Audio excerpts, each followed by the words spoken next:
স্ত্রীকে বলবেন তুমি আমার সব, তুমি আমার কৈতরী,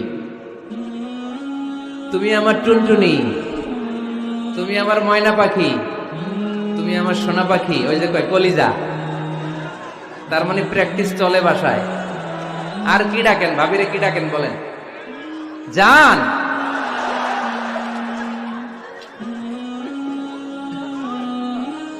জান ডাকেন।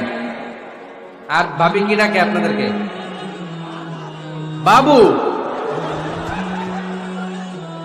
কি ডাকে? বাবু ডাকে। আর কি ডাকে? হ্যাঁ, বেবি।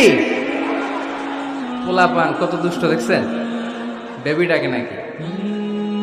স্বামী স্ত্রীর মধ্যে এই সোহাগপূর্ণ, এই ভালোবাসাপূর্ণ এই ডাকাডাকিতে কোনো গুনাহ নাই, আছে সওয়াব। এগুলো দাম্পত্য জীবনকে সুখময় করে, ঠিক কিনা?